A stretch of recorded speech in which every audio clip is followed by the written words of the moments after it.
with conversations that last. Sit back, relax, sit in the group chat, the Jovonta Patton Podcast. Like, share, and subscribe. Drop a comment. YouTube, I'm on your head. Facebook, TikTok. YouTube, I'm on your head.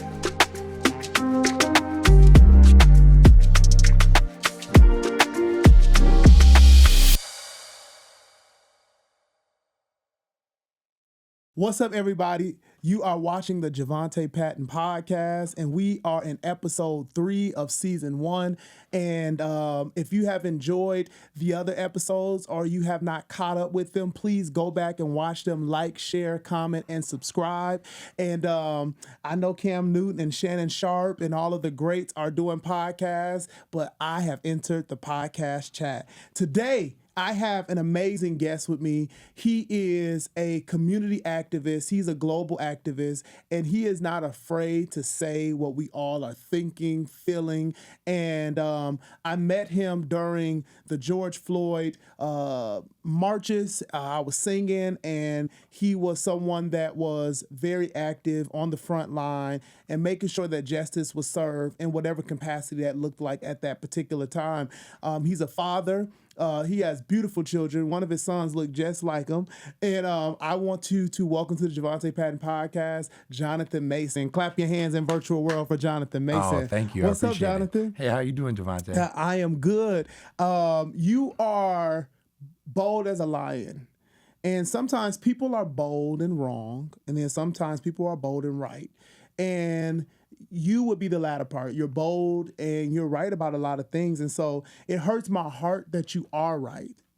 Let me say that part first, that you are right. And someone like myself, before people know me as an artist and they know me as what I do nationally, being in the community, singing at gang and gun violence funerals, being at social activism things, I've been doing that since a kid, since a teenager. Tell us, how did you get so passionate beyond George Floyd? I know that was one of the tipping points, or just something that was just kind of like, I got to show up. But how did you get so passionate to the everyday life of Minnesotans? Okay, right. And I thank you for that question. Way prior to George Floyd, I'm a biracial black man in America, right? That means he's white and black. I'm black and I'm white, but I'm passing black. But for people who look like me, we get more of a pass, right? Sometimes in our society. And then what happens... It's good you know your privilege. Right. Okay, good. Absolutely. Good. And then what happens is, with that privilege comes colorism, right? And so there's a battle between us as dark skin and light skin, where there doesn't need to be, because a lot of the disparities that are targeting our darker skinned black folks are targeting me as well. Wow. And so I'm from Minnesota, North Minneapolis boy. Okay, shout out to North Side. Got to North Memorial, baby. Okay.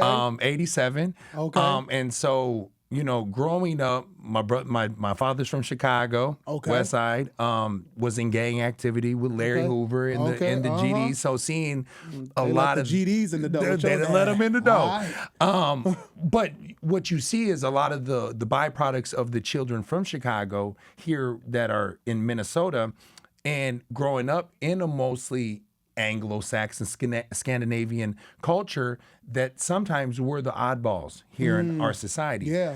So I felt a lot of the racial discrimination growing up right here in Minneapolis. I actually went to, Robbinsdale area school district right outside of Minneapolis. That's North Side. North Side too. The only reason why I didn't go to Henry or something like that is because we had open choice due to discrimination. So we had the opportunity to go to other schools. And I did. Wow, that's good to know. Fun fact. Yeah. And so when I was in those schools, I felt a lot of discrimination. So what happened was me being silenced as a young boy, speaking out against, when I seen injustices, police pulling over all the black people, I'm like, Mom, Dad, why is all the black people pulled over? It's not the white people.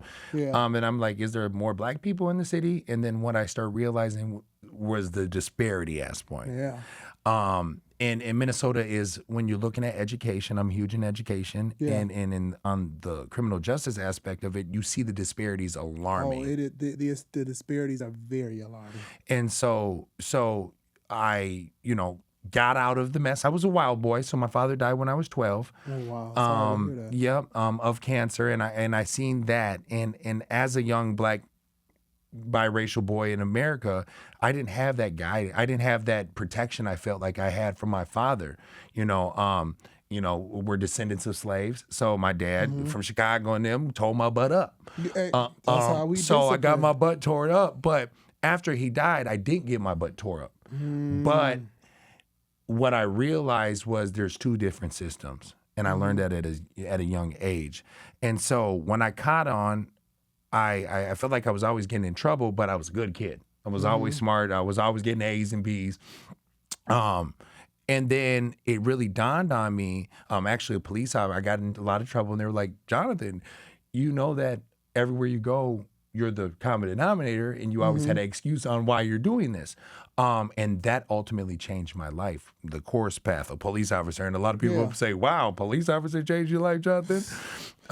Being black in America and in Minnesota. And just stop me America. if you have any other questions that come in. But I'm just going to tell you, and I'm going to button it up on the passionate part, is as I was going through that course of my lifetime, I went to college. I got a criminal justice degree. I wanted to be Good. Shout out to you. Yeah. But I ultimately ended at Minneapolis Public Schools. Hey, we need you. Yep. And so went right back to the north side, was a behavioral specialist at Harrison Public Education Center. So it's a Federal 4 setting. So it's everybody in the lows, right? Yes. It's What Nine, SUB, Y&T, Taliban, everybody, right? And so I knew these guys already, right? And so coming in, I took a different course. And so I immediately said, oh, I see what's going on with our kids. I'm going to start speaking out. Wow. And as I started speaking out in the Minneapolis public schools, I was discriminated against. Oh, absolutely. Yeah, 'Cause you can't say too much. Right. You got to act like you care. But if you say too much, what I'm learning is, and what I've been seeing and how I learned this, because I've seen it firsthand, when you say too much, you interrupt their program, their long-term goal. Yeah. And if you just don't fall in line with their long-term goal, then they are going to cut you off. And so that would lead me to my next question. How do you feel being raised the way you said that you were? How do you feel like seeing back in the day, it used to be this like church and state separation. How do you feel seeing so many churches like get so much government funding because they make a nonprofit that is non-religious, Right. And then they get the food money, then they get the all this, and they're not even using really the church money anymore. Right. It's just them. So it's not like, and I'm not saying that you should be using the every Sunday tithes and offering on that, but now you have built a business. Yes. On the oppression of people that come to your church to get free from it. Yeah. And if I can throw you some food, if I can throw you a funeral, if I can, and these are things that help, but now it's become more of a business. Yes. How do you feel? Do you feel like Minnesota has went that direction? Because I know growing up in Minneapolis, when I was growing up, and and hopefully my mic is on. When I grew up in Minneapolis, the only person I saw doing funerals that was coming out of their pocket was Pastor Jerry McAfee. Facts. Nene Holly. Facts.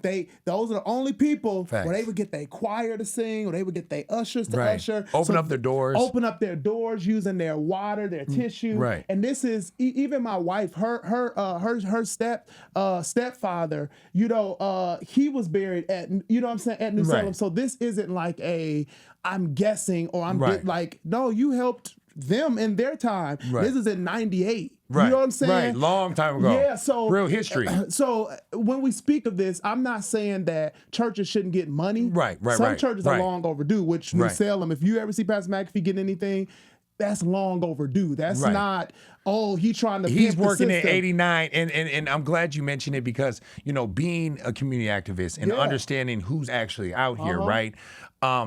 me and Jerry and his family, C-Mac, Courtney and them, we go back, right? Courtney knew my father before he passed in 99. Oh, wow. And so it goes back. But like you said, Jerry, I know Jerry's been doing the work, right? I seen when I was younger, Sharif and them running around and really putting in the work, right? And fast forwarding, to your question and point, where there's a lot of this non-violence money coming in, a lot of this money that is almost hush-hush money for a lot of us. And many times within our communities, we have distrust. And so many times, all the time. And what I found out is to build trust in a community that's been harmed, you have to have accountability, but also transparency. Wow. And so having transparency in building the accountability and that environment that is conducive for people to trust, you're at a spot where, you know, a lot of the work that I've done, right? And we were talking earlier, and I just said sometimes all money isn't good money, right? Exactly. And sometimes I don't. Just because I see a dollar doesn't mean I necessarily want to do it. And so when we see these groups, or that you do it, or that I do it, and you know, when you talked about tithes and offerings, I'm a pastor's son. So you're a PK? Yeah, absolutely. So you know, the devil's attacking. With that being said, I know the inner workings of a church. The pastor does need to be taken care of as far as That's biblical. Take care of the priest. Take care of them, right? And bring them in the things that they need, the resources that they need to be able to do the job that they need to, because you have so many within your congregation needing from you. Yeah. Right? And so this is exhausting. And they come to you as the optimal resource in all things. Right. Whatever's happening in the world, in the community, right. They hear your opinion on it. Right. And it either validates or invalidates people. Right. And sometimes that work can be financially overbearing. Very much so, you know, when we go back to the transparency and accountability piece, I think that we should be able to give these people money because we want them to be stewards of the money that the Lord has out here for us that are resources. Now, the problem comes in is when the congregation look like they done just got picked up off the side of the road and grandmama and them got grandkids and we haven't invested none of grandmama's tithing into Robin Hood. My God. And so I'm thinking to myself, when I see the wave, right? I'm like, okay, a younger pastor, a man that's, you know, got a family, beautiful family, daughters. And for the record, the Wave has no federal, local, state funding. Right. Nothing that we do. Just real work. This is money out my pocket or the church account when we do something. So I just want to be very clear because sometimes people think that I got some funding. I would be doing bounty house events too all the time. Yeah. If you weren't doing your music work, money, you know what I'm saying? Like you're actually working too. Yeah, and I work. I sing. If you see me and I'm not in my church, I'm out singing, making money to take care of my family. Right. And I tithe to my own church. Right. Right. And so that being a steward, right, and being the representation and us seeing men like yourself out here saying, I can be that model. I can be that role model. We say as a community, hey, let's get, and like you said, you haven't got any money, but let's get the resources that are needed. So if we want to feed the homeless, it's transparent. Who's running it? The director is going to get paid. So the director's going to get paid. Whoever the director is, you're going to get. So do you feel like people should list the salaries? Yes. Of what these organizations get, what they're doing with it, and all of that should be transparent because I think it would be a good idea. You can tell me if it's not, but the reason why is because it causes there to not be this misappropriation of funds. Yes. And it causes people not to have these thoughts about you that could just be totally wrong. Impropriety. Impropriety. Right. Tell us what that means. In the Bible, it says, "Do not have any hints of impropriety." My God, tell us what it means. It means any illusion of there could be any problems going on. You don't even want to put yourself in a situation like that. And so to circumvent a lot of those problems, like you said, was Mason's very knowledgeable about the tax laws. And did you know that the churches are a 501c3? So they're going to have 990s. So your information is going to go out there anyways. Exactly. Get out ahead of it and say, I am a steward. What does this look like? And I'm doing this currently to save our Black leaders in the community, because what happens is you look at nonprofits, right? And you say, what is the number one cause of them failing, especially on the north side? Money. Not only money, but it's the organization around taxes. And when you get this money, these people will give you money. They'll give it to you. And I think sometimes the public knowing these things, it helps the people, because I don't care how righteous, how great you are. A little bit of cynical mindset can snap into you at any time, any day, We're any not perfect. moment. So this helps you stay accountable. And holding all. yourself. We know we got the eye in the sky with God, right? But you need human accountability sometimes. Human development management. Because what it will do is it will cause you to be without a spot or a wrinkle when it's time for your money to come. Hey, church, we did this. But back in the day when I grew up, Right. God rest his soul, Pastor Charles Ford at Berea Ministry Baptist Church, we had business meetings where the pastor told the church where the money was going to. We knew what the pastor's salary was. And that's not us being intrusive, thinking that we need to know everything business-wise. Right. But if we call ourselves a nonprofit, this is a community giving fund, and we're all giving, why does everything not be transparent if we doing something what we supposed to be doing? Facts. And there should be, and this is what, police say, when they pull you over, let us get in your car. And if you have nothing to hide, let us see it. And I think the approach to the church is the same way, where we say, hey, hold on, there's rules and violations, or there's rules and privacies around the police searches. But for the church to say, hey, this is a place where the sick, the vulnerable, the poor can come in and see, okay, am I hungry? Will they feed me? Yeah. I ain't got no clothes. Do we got somebody that's putting something together for goodwill, clothes that come in? Mental health program. Mental health I just program. need somebody to talk to. I don't need no money. I don't need no clothes. No, I don't even need your service. No. I just can I just do a mental health check? Yeah.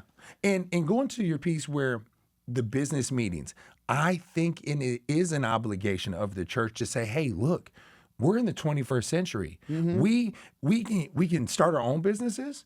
We can start our own podcast. We can get our own messages out. We can build our own system within the system that is built around our moralities, right? And so, we're all going to our various places of work, but when is it time for us all to come together and say, hey, look, let's invest in each other. Let's help each other in the business aspect. And why not do it with the church, where you feel where you can be vulnerable and there's no judgment? So So let me ask you this question. Let's shift to a question. So these group pages on Facebook, I felt like they were very helpful during 2020, because outside of the main news sources, we were able to get neighborhood watch in a more digital, virtual style way. That's what all these pages is. Well, that's what the inception of them, or the origin of them were. Was this to be neighborhood watch? Hey, I live on 26 in DuPont, and it's somebody with a random car that we ain't never seen. So now everybody live on 26 in DuPont, like, oh, okay. I'm going over there taking pictures of what's going on. It's a virtual neighborhood watch. But these groups have now morphed into people in the rural areas of Minnesotans saying how they really feel about the north side. You know what I'm saying? And then they can post anonymous, or they can post on their page when they only got one picture of their dog and that's it. And then nothing else if you don't add them. How do you feel about those pages? Do you feel like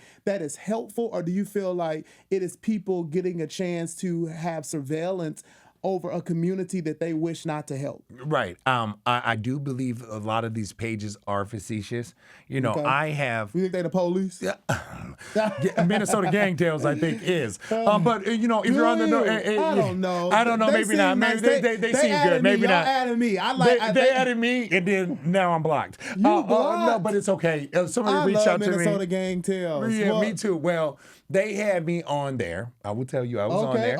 And I'm not a gang member. But I will tell you is that the Star Tribune called me yesterday, and I have a lot of the news. Shout out to them. Shout out to Star Tribune, Fox 9, everybody, WCCO. Well, a lot of those guys in there are my friends. They're cool. So what happens is I'm giving them tips leads, videos. And so you were trying to get that 50K. I would have accepted it if I caught Mr. Vance. Listen, he was trying to get the 50K. Okay? Everybody said that, and they're like, come on. And I was saying, you will remain anonymous, and I will keep you silent. He said, go through him so Go he through can get me. the 50K. I'm going to run the check, and I'll split it 50-50. Run that bag up. I ain't mad at you. Listen, no, I do 50-50, listen, I'll give baby. you a little hotel and vacation. Yeah, no, absolutely, all paid, inclusive. But no, seriously though, what happens is with these pages, right? And if you're on the north side, a lot of people know about Johnny Northside. So a lot of people were like, "Where's this information coming from?" And yes, it's sometimes helpful, but really in Minnesota and nationwide, when the Philando Castile case got happened in Valley, Philando got killed by the police. Lavish. Who was in the car? Diamond. So Lavish, who y'all saw in the video with Philando Castile, Diamond and I went to middle school together. Wow. 7th grade. I used to go. She stayed. When I was staying over Northeast for a while, she stayed. I still remember where the house is. So I would walk over there, kick it with her and her sister. So when I saw that video back then, that was mortifying because this was not just a situation. It's like, Diamond, what you like? You are in the most horrible state ever right now. Yeah. And so shout out to you, Diamond. Yeah, shout out to Diamond. And she had, BBC News walk around at George Floyd Square, which was amazing to see. But she was actually the very first person to go live and make it go viral worldwide. Yes. On a police shooting. And it keeps and the thing is, I think Minnesotans have to look at, why do we keep breaking different boundaries for this kind of activity? Let me tell you, we are the epicenter. We had the Princes, we got the Jovontas, we got leaders. We have Nellie Stone. Yes, I went to Nellie Stone. Right. We had the Dred Scotts here. So Minnesota has always been an intersection epicenter for a lot of the disparities in America. Ooh. So when you look at education, it's the best for whites, but 49th out of 50 for blacks. So we're worse than Mississippi, Alabama, and guess what the worst state on the out of 50 is? What? Wisconsin. So what it's telling you is don't ever drive too fast to Wisconsin. That's too fast. They're going to give you a ticket. Yes, and back in the day, they used to make you pay on site. And if you didn't have the money, they would tow your car and bring you down to local jail. So how unfair is that? And all the black folks that was going from Minnesota to Chicago, you knew to go 5 to 10 miles under the speed limit in Wisconsin. So Wisconsin is really, unfortunately, disparity-wise, saying it's a racist state. Oh, it's horrible. And so when we look at these numbers and we look at it, we say, I was looking at the top 10 corporations. We have amazing corporations in Minnesota. We do. And they made $704.8 billion in Minnesota, right? And that's almost $1 trillion. And so when I'm asking why the Minneapolis Public Schools has a deficit of $75 million, I'm saying one of those 10, I'm not going to single anyone out, but one of those 10, can we cut a check? Can we make that happen? Can we say, I seen this on Jovonta's new podcast, and now we ready to cut a check for $75 million for Minneapolis Pub? Sometimes I feel like it is nothing but entertainment when we talk about the numbers and percentages of disparity gap, but then we talk about the praises of different companies and organizations, Fortune 500 companies, let's put that, prefix it that way, making this money that can fix that with one check. Where it does not come out of their employee pockets, the CEO pockets, is not felt, because truthfully, that surplus is coming from those same poor people that support that Fortune 500 company. Yes. I agree. Yeah, absolutely. So, when we're looking at a lot of the problems and looking inside of the city, it's easy for entertainment purposes to say, hey, the kids in North Minneapolis don't have families, or there's a lot of gun violence. And that's not true. And it's not true. That's the problem. Because I raised my family in North Minneapolis, and I have a wife. I have 3 children. We own our home, a brand new construction. Right. And no government is helping us, no Fortune 500 company. Right. 100% of my money, if I would be honest, since this is my podcast, it comes from my royalties and out of town singing. I sing here sometimes, but Right. when I do it, it's more me doing a favor for my Right. community, so they either don't have it or they don't understand performance budgets for real. Right. Right. Oh, right. I got 250 and I can. It's like, okay, if I'm free and I'm not doing anything, by all means, let's make it happen. Yeah. But most time I say no because it's kind of like It has to make sense. sense. CENTS. Okay. Sense. Do you know what that means? Okay. But no, that's absolute fact. And you, like you said, I'm a father of 5, a husband 5. of 5. Probably busy. Yeah, oh, absolutely. And I'm done. I'm not as busy. Hey, okay. So are you okay? Yeah. done. And so, and no, I'm not. Okay, I'm got it. not Okay, going to yes. do that because I just feel like no. Okay. You already knew you said We that. ain't got to talk about it, but we can talk about it. Y'all know. Okay. But no, going on a real level is when we look at the characterization Mm-hmm. of our community, it's always the worst of the worst. It's not a Grammy nominated. It's he's trying to make it out the north Yeah, side. it always has to have some philanthropy style rescue story. Like it's almost like Humane Society. You know, you see Humane The fly Society or the commercial? African commercials with the Yes. flies on them. Yeah, it just has to be somebody you can save them. What makes them popular? I can't just be popular because I'm talented. Yeah, I'm right. good at what I do. Yep. I'm good at my business. Yep. There's no money scandal. There is no You're question. budgeting your money. Yeah, You're taking. I own you're my living- home. Yeah. I'm not in need. So you now can't help me because I'm brown. I'm not in need in the way that you are used to helping my needs. Correct. And many of Buy us. me a house, then I will let you know I was in need. Yeah, and people say, Mason, I don't support you no more. I'm like, when did you ever pay my Yeah. T-Mobile bill? That's what I'm saying. And then people think when they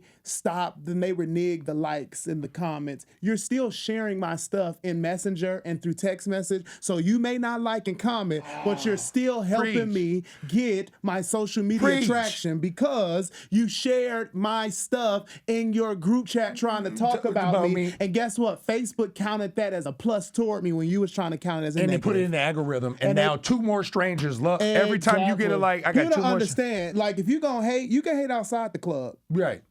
Yeah, but it ain't gonna never work because God is too good. God is too good. So I appreciate your ability to say things that we're thinking, say things that we're not thinking. Right. Everything that you say, I don't agree with. Right. So let's put that there because we Right. have to stop thinking that the way we make community is because we agreed on everything. But no, and we just talked about it.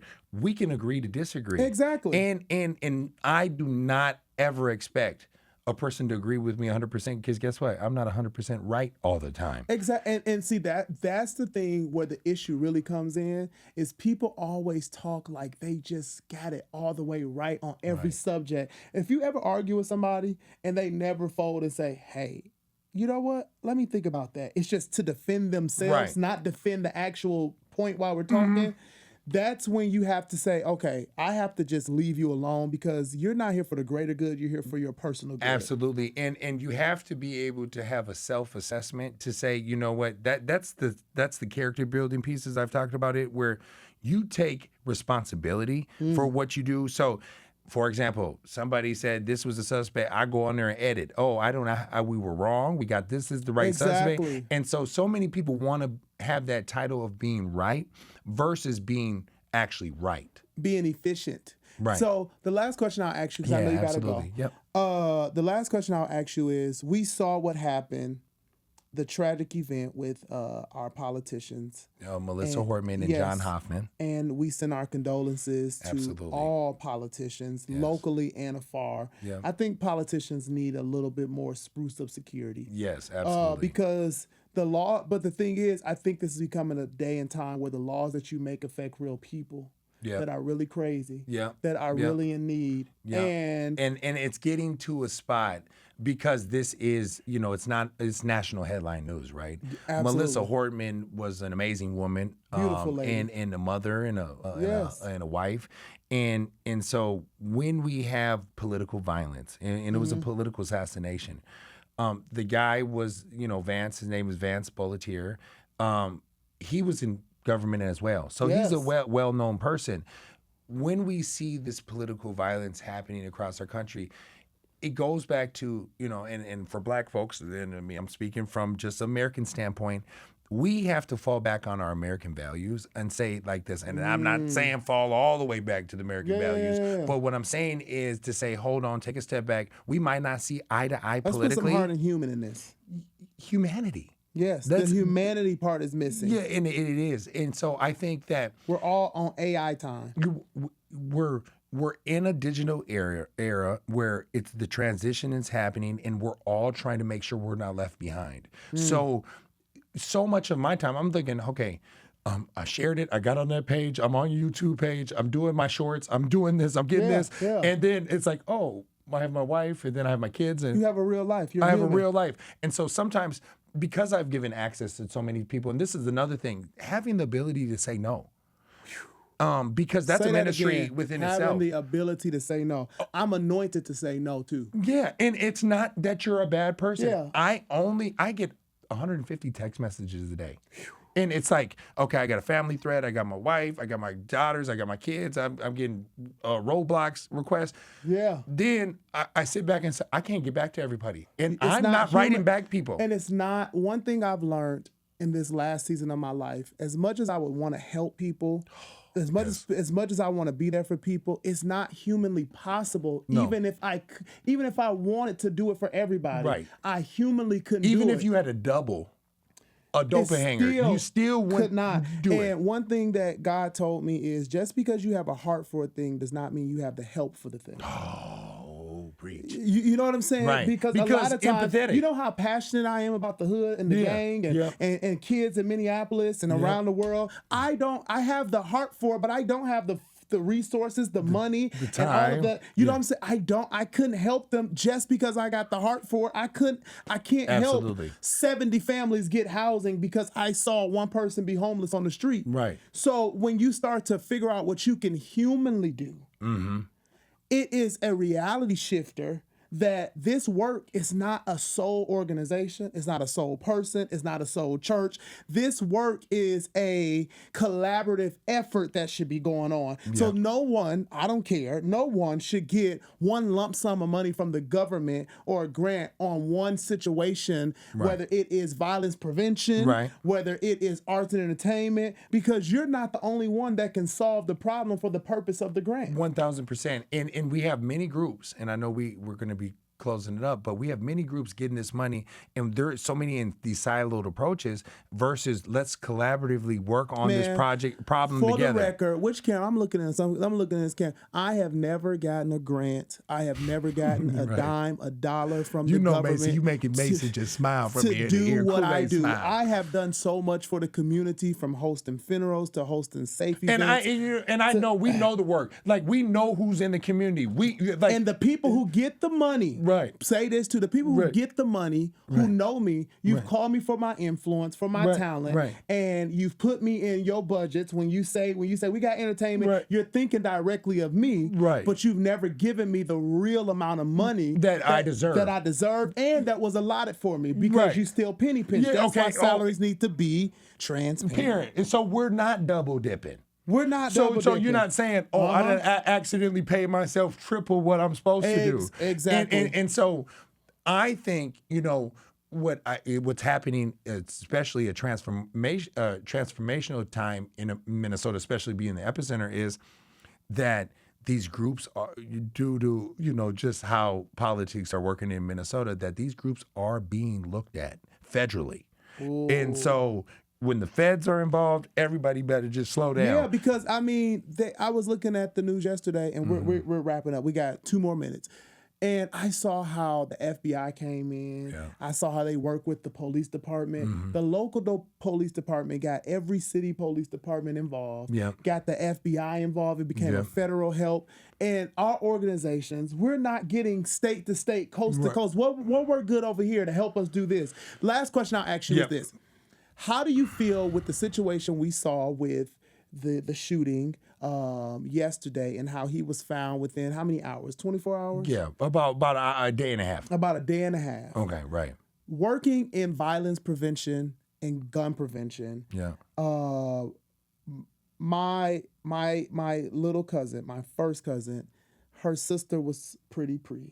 who got shot. Lord. So In the mass shooting yes. at Boom Island. Yes, so her car is still under investigation. She didn't even have her car because it's full of blood.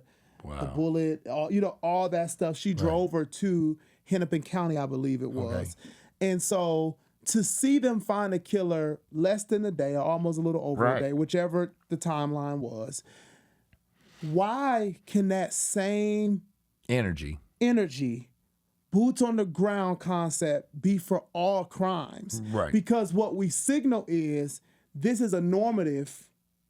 Yep. And we don't have to care as deep. Right. Even though that may not be the thought, because I'm not saying that they have not caught people, because they have, and sometimes they have a great way of doing it. Right. And there's due process in it. Yeah, there's due process. But the same way that it took all of this, and I know that takes a lot more money to bring people in, and the thing we don't talk about, millions of dollars were spent. Millions of dollars. Everybody got paid that help. So as great as a Huron, all these people were, everybody got paid. Big money. That's why, overtime too. Yeah, that's why our people that's doing the same preventative measures in whatever facet or industry it is should be paid. Should get paid, because when it's over, no, I was here, I stayed, I got up at midnight and came to the hospital. Right. I'm going to put my time card in. Right. But why do you feel like, why is that same measure? And I understand that the measure may not be as extreme, but it just doesn't look remotely close to what we seen yesterday, to what we seen 2 weeks ago. So let me tell you, and I'm glad you hit this. This last question. This is one of,